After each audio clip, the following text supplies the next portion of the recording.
Fala galera, beleza? Eu sou o Udine, vocês estão no Bora Mundo e a gente vai continuar agora os vídeos de filosofia, beleza? Bom, no vídeo anterior nós falamos sobre a atividade humana e a linguagem, tá certo? Bom, a gente está começando agora a falar sobre a atividade humana e alguns pontos sobre a atividade humana. O vídeo passado foi sobre a linguagem e agora a gente vai falar sobre o trabalho, que também é uma atividade humana, tá certo? Bom, então vamos ao trabalho. Falar sobre o trabalho como atividade humana é muito importante. Por quê? Porque o trabalho é uma atividade humana por excelência, tá certo? É diferente do processo dos animais, tá? Então a gente começa o seguinte, que a primeira reflexão que o livro vai nos dar é o seguinte, é que falar que a linguagem, como nós vimos no vídeo anterior, e somente a linguagem seria o suficiente para destacar a diferença entre o homem e o animal é muito pouco, né? Apenas o simbolismo e a linguagem não seria o suficiente, porque tem algo a mais no ser humano, tem algo inato do ser humano. O que é esse algo inato? Algo que é dele, né? Da natureza dele. Que é o quê? Que é o trabalho, certo? Então, essa é a primeira coisa que a gente tem que entender. É diferente porque quando nós percebemos o trabalho humano e o trabalho, entre aspas, animal, nós vamos ver uma diferença enorme, tá? E pensando então que se o trabalho é a transformação da natureza pelo homem, então tem animais que também fazem isso, né? O João de Barro constrói a sua casa, alguns animais constroem com elementos da natureza, decks e tudo mais. Ué, então será que esses animais, ao fazerem esse ato, será que eles estão trabalhando também, né? Será que não dá para se igualar, pelo menos numa questão um pouco distante, mas será que não daria para a gente refletir sobre a questão da humanidade desse animal? Não, por quê? Porque, primeiro, a atividade dos animais é diferente da atividade dos seres humanos. O animal, por mais complexo que ele seja, por mais engenhoso que seja a sua construção, ela se limita somente àquela ação, né? Por exemplo, o João de Barro, ele pode construir a sua casa. Só que o João de Barro, ele está fazendo aquilo por um processo natural. Um processo que está intrínseco a ele, que já está geneticamente posto a ele. Ele vai construir aquela casa de qualquer jeito.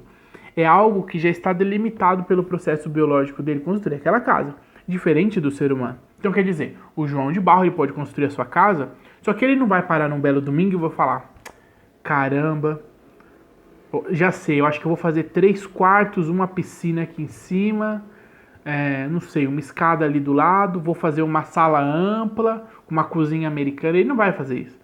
Ele não consegue expandir a ideia de construção dele. A ideia de transformação da natureza, que é o trabalho. Ele está limitado à sua biologia e à sua construção, à sua necessidade de sobrevivência, certo? O homem não. O homem ele já vai produzir de uma forma diferente essa modificação e transformação da natureza, certo? Então a gente já vê aí com esse ponto sobre essa ação transformadora dos animais, ela é distinta da ação transformadora dos seres humanos. Então a gente já tem esse primeiro ponto, que é a limitação que os animais têm nessa ação transformadora. Então o animal, ele não trabalha. O que ele faz é uma extensão do que já está gravado biologicamente para ele fazer, né? Isso é bem interessante. Bom, e aí tem uma frase, né?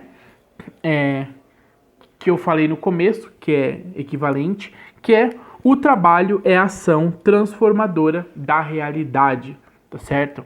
Então, o homem, ele transforma a natureza, ele se transforma também nesse processo, essa transformação da realidade, né? Das coisas que a gente vai encontrar na natureza, na realidade. E aí, quando nós falamos da natureza, você já logo pensa em floresta, em árvores, né? Provavelmente. Mas quando ele fala de transformação da natureza, nós estamos falando do micro ao macro. O homem que manipula hoje a genética, que manipula hoje elementos químicos de tamanhos microscópicos, de micro-universos diferenciados, até grandes estruturas, né? Até lidar com o tempo e tudo mais. Então, quer dizer, o homem nessa ação transformadora, não estamos falando de uma coisa de fazer fogo um pauzinho. Nós estamos falando da mínima ação transformadora até a máxima ação transformadora de construir uma nave, um foguete, mandar o homem para o espaço. Toda essa ação transformadora de construção de elementos, de desenvolvimento de novos elementos a partir dos elementos básicos da natureza. Então, todo esse domínio do homem é a ação dele transformando a natureza. Então pode ver que é interessante que o homem não se limita, né? Ele tem o processo de sobrevivência, o processo de extensão da sua inteligência, ele vai produzir e reproduzir a sua inteligência. Então cada vez que ele constrói alguma coisa, ele se modifica por ter construído algo fora do convencional. O homem que mora numa floresta, a partir do momento que ele constrói um barco, ele não é mais só um homem da floresta, ele é um homem agora do mar, dos rios. Então ele vai se modificando junto com a transformação dele. Ele criou o barco e agora ele mudou, ele não é mais o homem da floresta, ele é o homem também dos rios, e agora ele vai aprender a pescar. Então, quer dizer, olha só, o homem vai se transformando conforme ele vai transformando a realidade, ele vai transformando a natureza e os seus elementos, certo? Então, fica a frase, trabalho é a ação transformadora da realidade, tá certo? Bom, e aí a gente sabe que o trabalho humano, ele já tem um ponto diferenciado dos animais, como eu disse anteriormente. Aqui, o ser humano tem uma coisa que diferencia totalmente, que o trabalho do ser humano, ele é um trabalho consciente. O ser humano, ele calcula, ele analisa, ele projeta e ele opta, ele consegue abrir um leque variado de opções de o que vai fazer, como vai fazer e para que vai fazer. Então ele tem uma consciência da sua construção. O João de Barro faz a sua casa de barro, o homem faz a sua casa praticamente do que ele quiser. Ainda mais nos tempos modernos, né? A manipulação de diversas matérias, ele faz praticamente do que ele quiser. Então ele tem uma consciência naquilo que ele vai construir. Uma consciência que, conforme o seu exercício, faz ele dar um salto além dos animais. Faz com que ele produza possibilidades. E possibilidades infinitas.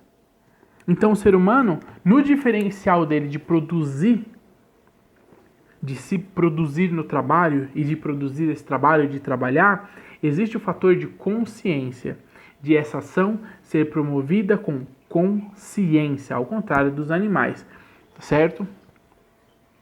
Bom, e aí tem uma frase interessante que o livro vai colocar pra gente, que é o seguinte, né? Pelo trabalho, o homem produz e transforma a natureza, e ele se autotransforma e se autoproduz. Como eu expliquei anteriormente, quando o homem mexe na natureza, ele está se mexendo também. Quando ele modifica, ele está se modificando. Quando ele constrói, ele está se construindo. Então toda essa manipulação de construção do trabalho faz com que o homem seja diferente. Como eu dei o exemplo do homem da floresta, que agora é o homem do mar, porque ele fez um barco. Se ele não tivesse feito um barco naquela condição, talvez ele fosse só um homem da floresta.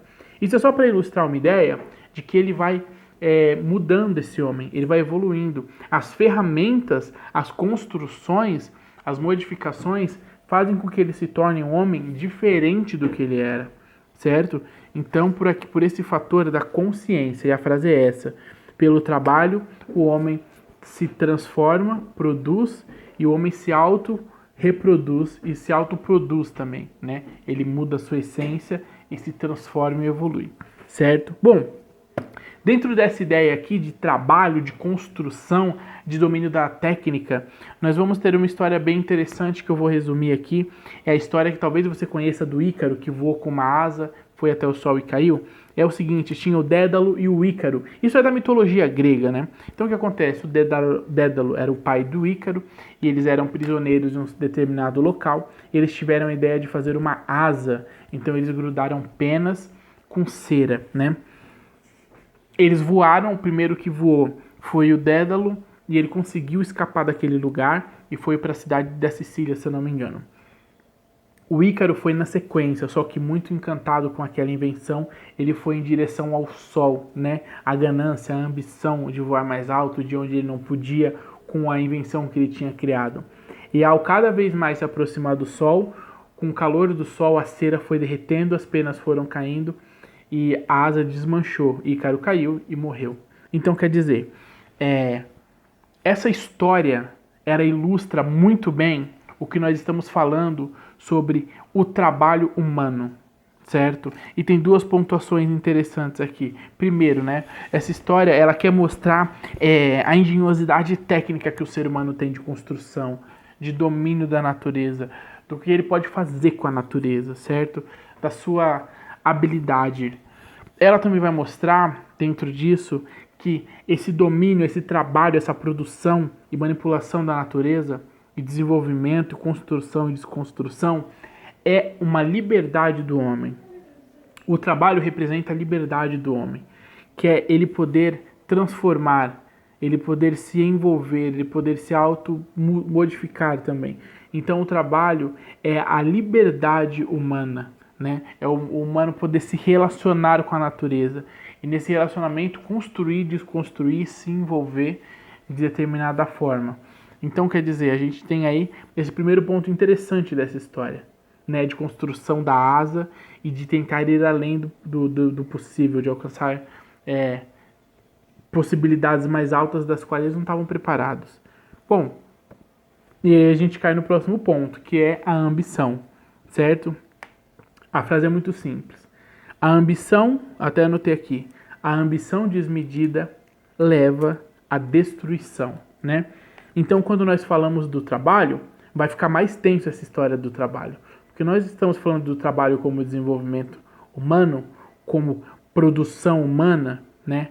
Do trabalho aí como uma transformação da realidade, da natureza. E isso não é algo determinado como algo livre, né? Nós vamos falar sobre escravidão, determinações, que vai entrar na questão do trabalho. Então, se o humano produz isso, como é que hoje ele trabalhando pode ser livre? Vamos fazer essa reflexão? É isso aí. Mas só que essa reflexão vai ficar para o próximo vídeo. Bom, o que acontece? Nesse relacionamento humano de trabalho, nesse relacionamento de produção, nesse relacionamento de modificação da natureza, vai surgir esse relacionamento entre os humanos e esse relacionamento de construção social. Esse relacionamento de trabalho, de construção e modificação da natureza gera esse desenvolvimento da sociedade, de agrupamento, e isso vai fazer com que gere outras coisas, com que gere afetividade, faça com que surjam os relacionamentos, faça com que surja um domínio e um aperfeiçoamento da técnica, certo? Isso eu falei um pouquinho no vídeo de pedagogia, quando eu falei da pedagogia, a história da Grécia, a história da Grécia na educação, né? Então depois, se você quiser conferir um pouquinho disso que eu estou falando aqui, vai lá no vídeo de pedagogia sobre educação na Grécia. Então, quer dizer, essa evolução da técnica, esse relacionamento afetivo, são produtos que aparecem nesse relacionamento da sociedade, que é um resultado dessa possibilidade de o humano mudar a realidade, dele transformar com o trabalho, certo? Bom, e aí a gente entra no ponto final sobre essa questão, que vai levar a outros pontos interessantes, que é o seguinte, o trabalho é uma liberdade humana, né? E como eu falei para vocês, pode ser que vamos entrar nos assuntos um pouco mais delicados, como por exemplo, trabalho e alienação, que inclusive trabalho e alienação vai ser um tópico lá na frente, que a gente vai trabalhar a ideia de trabalho, tá certo? Por quê? Porque trabalho e alienação, nós vamos entender que é o seguinte, para que o homem tenha o trabalho como a sua liberdade, o trabalho não pode ser alienante. Então nós vamos ver essas possibilidades. Como é que nós entendemos alienação? Como é que pode ser um trabalho não alienar o homem, né? Para que esse trabalho seja identificado como uma liberdade do homem, como se ele estivesse exercendo a sua liberdade plena. Então a gente vai discutir um pouquinho disso, certo? Bom, até aqui chegamos em mais um ponto de filosofia. Falamos agora sobre outra atividade humana. Falamos da linguagem, agora nós falamos um pouco do trabalho. E nós vamos continuar as nossas reflexões. Continue acompanhando os vídeos. Peço para você que compartilhe os vídeos no seu Facebook, que é uma forma, e nas suas redes sociais de forma geral, que é uma forma muito legal da galera conhecer os meus vídeos, certo? E tem dado bem certo. Então, é isso aí. Se você gostou, deixa o seu curtir, deixa o seu like, coloca aí, comenta aí o que você achar bacana, se precisar, compartilha, clica no sininho, se inscreve no canal e aguarde os próximos vídeos. Você quer saber do que nós vamos falar nos próximos vídeos? Beleza. Vamos falar aí sobre provavelmente 2 pontos. Se não for 2 pontos, um só. Vou adiantar o próximo ponto. Falamos sobre trabalho, o próximo é cultura e humanização. Esse tema eu adoro. Falar sobre cultura e humanização é muito importante, tá certo? O que nós estamos construindo aqui, por enquanto, esse passo a passo do começo do livro Filosofando, é o ser humano, a identidade do ser humano, a estrutura do ser humano, para depois conseguir debater o que o ser humano produz, que no caso vai ser a cultura e as suas ramificações, certo? Bom, acho que é só isso então. Até o próximo vídeo, valeu e até mais.